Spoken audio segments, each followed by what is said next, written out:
Hi, my name is Chloe Schaff. My topic for the panel is anxiety disorders. The article I chose for the panel is Using Symptom and Interface Questionnaires to Identify Recovery Among Children with Anxiety Disorders. This paper was written by Rachel Evans, Kirsten Thirlwell, Kathy Cresswell, and Peter Cooper. The question my article presents is what is the best technique to diagnose anxiety disorders in children, and what is the best technique to achieve recovery from anxiety disorders in children?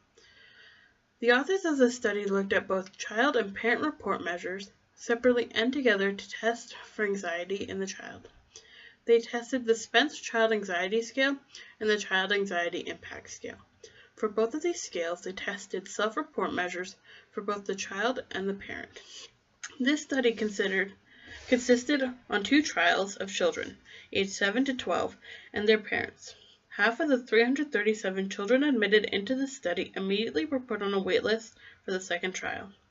The children in this first trial completed either a 4 or 8-week guided parent-delivered cognitive behavioral treatment or endured a 12-week waitlist before receiving treatment.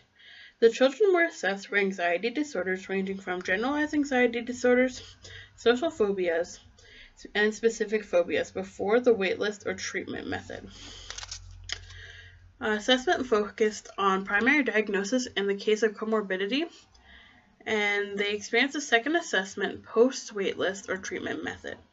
The second trial had the children complete an 8-week child cognitive behavior treatment, an 8-week child cognitive behavioral treatment which looked at any anxiety disorders the mother had, or a treatment method that focused on the mother-child interaction, again with another assessment following the treatment method.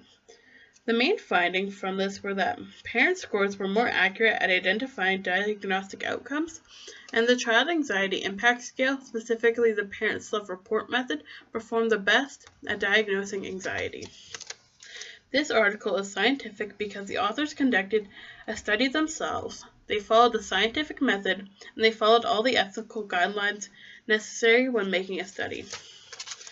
A limitation of this study is that child self-report measures are unreliable in this age group, possibly due to faking good or faking bad. A major limitation in the study is that the parents had to have their child referred to do the study from an anxiety clinic.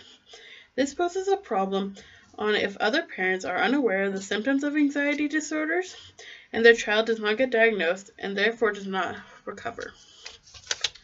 Some other limitations are that 85% of participants were white and British, which reduces generalizability.